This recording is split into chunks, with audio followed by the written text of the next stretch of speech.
Hello friends, நான் தான் உங்கள் சிம்மா பேசுகிறேன். அதாவது இந்த வீடியோவில் எதை பற்றி பார்க்க போகிறோம் அப்படின்னா, பல பேர் கேட்ட ஒரு சந்தேகம். அதாவது என்னன்னா, 21 நாள் 23 முறை 21 டேஸ் 21 டைம்ஸ் வந்து ஒரு விஷயத்தை நம்ம எழுதி வச்சோம்னா அது உண்மையிலேயே நடக்கும் அப்படின்ற மாதிரியான விஷயங்கள்லாம் இருக்குது யூடியூப்பில் பல வீடியோஸ். ஸோ அதை பற்றி தான் இந்த வீடியோவில் டீட்டெயில்டாக பார்க்க போகிறோம். அது உண்மையிலேயே நடக்குமா நடக்காது, அது உண்மையா பொய்யா, இதுதான் டீட்டெயிலாக பார்க்கும். அதுலேயும் வந்து இது என்னைக்கு பண்ணணும் அப்படின்னா, பிரம்ம முகூர்த்த நேரத்தப்போ காலையில் எழுந்திருச்சு இதெல்லாம் பண்ணணும் அப்படின்ற மாதிரி விஷயங்கள்லாம் இருக்குது. ரைட், முதல்ல இது 21 நாள் 21 முறை பண்ணால் நடக்குமா அப்படின்னு கேட்டிங்கன்னா, முதல்ல இதை எப்படி பார்க்கணும், அந்த 21 நாளுக்கு என்ன அர்த்தம் அது புரிஞ்சாதானே இந்த விஷயம் புரியும். அதாவது ஒன்றுமே இல்லைங்க, 12 கட்டம், 12 ராசி இருக்கு, 9 கிரகங்கள் இருக்கு. இது ரெண்டுத்தையும் கூட்டினா என்ன வரும்? 21. அவ்வளோதான் இதில் விஷயம். 12 ராசி 9 கிரகங்கள் இதெல்லாம் சேர்ந்தது தான் 21. ஸோ பொதுவாகவே என்ன ஒரு விஷயம்னா, இந்த 21 நாள் நம்ம என்ன செஞ்சாலும் அந்த விஷயங்கள் நமக்கு வந்து ஹேபிட்டாகவே மாறிடும் அப்படின்ற மாதிரி விஞ்ஞானிகள் சொல்கிறாங்க. சயின்டிஸ்ட் என்ன சொல்கிறாங்கன்னா, இப்போ 21 நாள் நீங்கள் தொடர்ந்து ஒரு விஷயத்த பண்ணுறீங்கன்னா 22வது நாள் ஆட்டோமேட்டிக்காகவே அது வரும். ஒன்றும் இல்லை, இப்போ காலைல தினமும் சீக்கிரம் ஏந்திரிக்கணும் அப்படின்றது உங்களுக்கு ஆசை, ஆனால் எழும்ப முடியல அப்படின்னா எப்படியாவது ஒரு அலாரம் வச்சாவது தினமும் ஒரு 5 மணிக்கு எழுந்திருக்க ப்ராக்டிஸ் பண்ணிட்டீங்கன்னு வச்சுக்கோங்க. 21 நாள் கண்டினியூஸாக பண்ணிங்கன்னா 22வது நாளில் இருந்து ஆட்டோமேட்டிக்காக நீங்களே எழுந்திருவீங்க. ஸோ இதை சொல்கிறது தான் இந்த 21. எந்த ஒரு விஷயம் 21 டேஸ் நீங்கள் ரெகுலராக பண்ணுறீங்களோ அது ஹேபிட்டாக மாறும் அப்படின்ற மாதிரி சயின்டிஸ்ட் சொல்கிறாங்க. அது அப்போ இந்த 21 நாளுக்கு உண்மையிலே சிறப்புகள் அதிகம் இருக்கா அப்படின்னா, அதிகம் இருக்கிற மாதிரி தெரியும், ஆனால் இருக்காது. அது எப்படி? ஆனால் 21 விட 48க்கு பவர் அதிகம், அது தெரியுமா? 48னா ஒரு மண்டலம்னா எவ்வளோ நாள்னா 48ன்னு சொல்லுவாங்க. அது என்ன கணக்கு அப்படின்னா, அதுவும் 12 ராசி 9 கிரகங்கள் 27 நட்சத்திரம், இது எல்லாம் கூட்டினீங்கன்னா 48 வருங்க.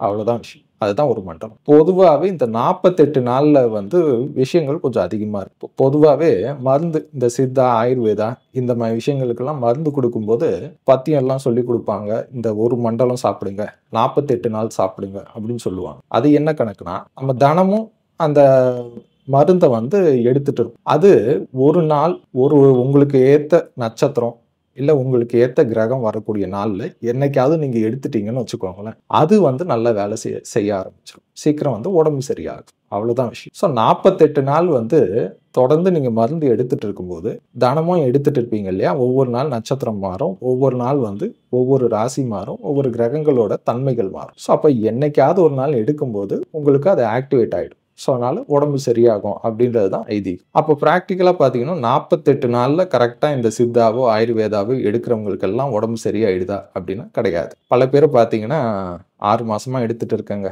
நான் 1 வருஷமாக மருந்து எடுத்துகிட்டு இருக்கேன் அப்படின்ற மாதிரியும் பல பேர் சொல்கிறாங்க. ஆனால் அவங்களுக்கு வந்து க்யூர் ஆகுதா அப்படின்னா, எஸ் க்யூர் ஆகுது.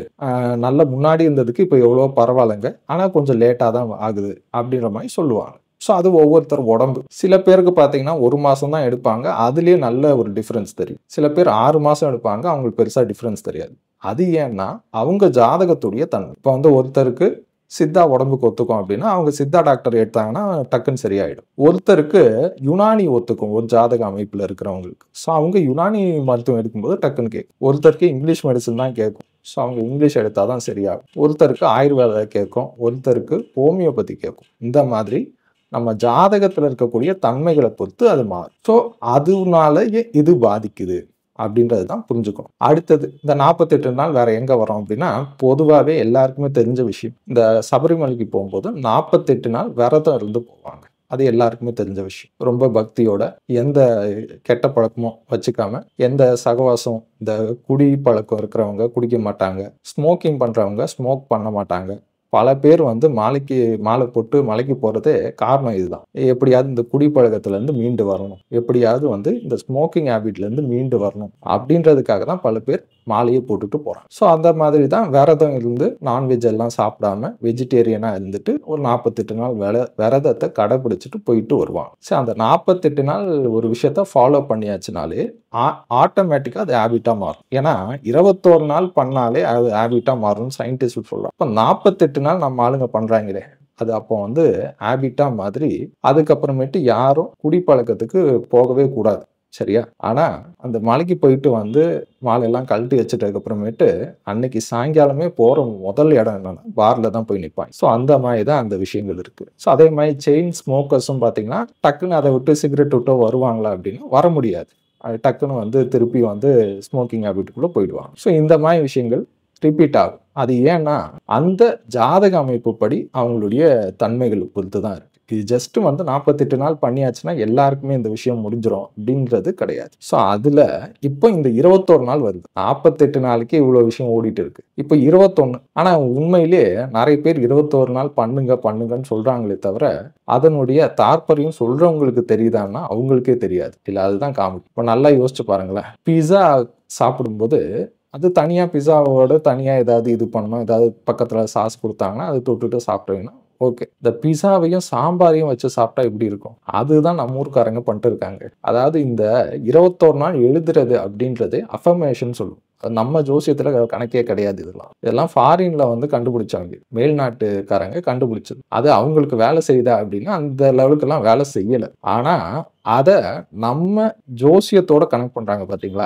21 நாள் 21 முறை எழுதணும். அது எப்போ எழுதணும்னா, காலையில பிரம்ம முகூர்த்தம் அன்னைக்கு எந்திச்சு எழுதணும். அப்படின்ற மாரி YouTubeல வீடியோக்கெல்லாம் அடுக்கி தள்ளுவாங்க. இந்த மாரி வீடியோஸ் போடுறவங்க வீடியோஸ பார்த்துருக்கேன். ஒரு அம்மா 6 வருஷம் முன்னாடி YouTubeல இந்த வீடியோ போட்டு 21 நாள் தொடர்ந்து நீங்க எந்திச்சு 21 முறை நீங்க என்ன எழுதினாலும் நடக்குங்க. அப்படின்ற மாரி YouTubeல வீடியோ இருக்கு.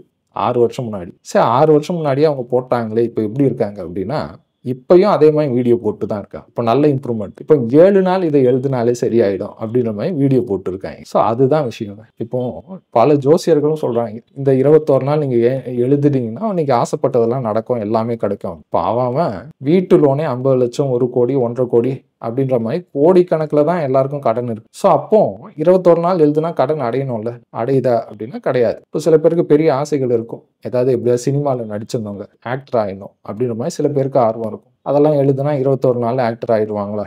அப்படின்னா வாய்ப்பே இல்ல. சரி மத்த ஆளுங்கள விடுங்க. நம்ம ஆளுங்களுக்கு வாங்க. ஜோசியர் நெறைய பேர் இதெல்லாம் சொல்லிட்டு இருக்காங்களே. வீடியோஸா போட்டு இருக்காங்களே YouTubeல. அவங்க என்ன பண்றாங்க அப்படின்னா, இதெல்லாம் போட்டுட்டு அடுத்த கன்சல்டேஷன் பார்த்துட்டு அப்படியே லைஃப் ஓட்டுறாங்க. அவ்வளோதான். இப்போ அவங்க வந்து இத ஃபாலோ பண்ணி பெரிய லெவல்ல வந்துட்டாங்களா? ஏதாவது ஐபிஎல் டீம் ஓனர் ஆயிட்டாங்களா? இல்ல ஏதாவது பெருசா பிசினஸ் பண்ணி ஒரு பிசினஸ் சாம்ராஜ்யத்த உருவாக்கிட்டாங்களா?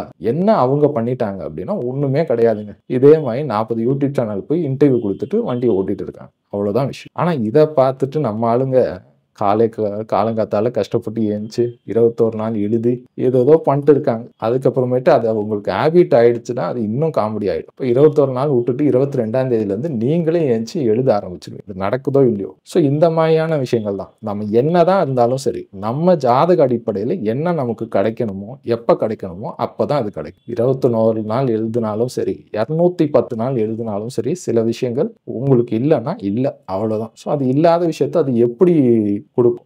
இதுல நெறைய பேர் சொல்றாங்க. அது வந்து மேல வந்து மேக்னெட் பவர் இருக்கு. ஏதோ எனர்ஜி லெவல் இருக்கு. நீங்க மனுஷங்களோட கனெக்ட் பண்ணல. யூனிவர்ஸோட கனெக்ட் பண்றீங்க. காஸ்மிக் எனர்ஜி வருது, கொட்டுது. அப்படி இப்படின்னு வந்து சொல்லிட்டே இருப்பாங்க. புரியாத பாஷையிலேயே இருக்கும். எதுவுமே புரியாது நமக்கு. அது எல்லாமே வெள்ளைக்காரங்க யூஸ் பண்ணக்கூடிய பாஷை. எல்லாமே காஸ்மிக்ன்னுவாங்க, எலர்ஜின்னுவாங்க, ஆகாஷிக் ரெக்கார்ட்ஸ்ன்னுவாங்க, ஏதேதோ சொல்லுவாங்க. அதெல்லாம் சொல்லிட்டு என்ன எழுதணும்னா, நீங்க உங்களுக்கு என்ன தேவை? இப்ப கடன் அடையணும்னா, அது அடையணும்னு எழுதுங்க. அப்படின்னா எப்படி அடையும்? நல்லா யோசிச்சு பாருங்களேன். நம்ம ஜோசியத்தையும், அந்த மேல்நாட்டு விஷயங்களையும் கனெக்ட் பண்ணோம்னு வச்சுக்கோங்களேன். இப்படிதான் இருக்கும். ஒரு பிஸாவ வந்து சாம்பார்ல முக்கி சாப்பிடுற மாரி தான் ஆயிடும். ஸோ இத வந்து மக்கள் வந்து கொஞ்சம் தெளிவடையும். YouTubeல இந்த மாரி வீடியோ வந்துட்டு இருக்கும். நாளைக்கு வந்து திடீர்னு 7 நாள் இத எழுதுனா நடக்கும்னு வரும். அடுத்து 2 நாள் எழுதுனா நடக்கும்னு இருக்கும். அப்புறம் 2 மணி நேரம் எழுதுனா நடக்கும்னு இருக்கும். வீடியோஸா வந்து தள்ளிட்டு இருக்கும். ஆனா, இதெல்லாம் பார்க்கும்போது கொஞ்சம் நீங்க லாஜிக்கலா யோசிக்கணும். இது சொல்றது யார்? இப்போ ஜோசியர் சொல்றாருன்னா, ஜோசியத்துக்கும் இந்த இதுவுக்கும் என்ன சம்மந்தம்? புரியுதுங்களா? ஜோசியம் சொல்றது வேற.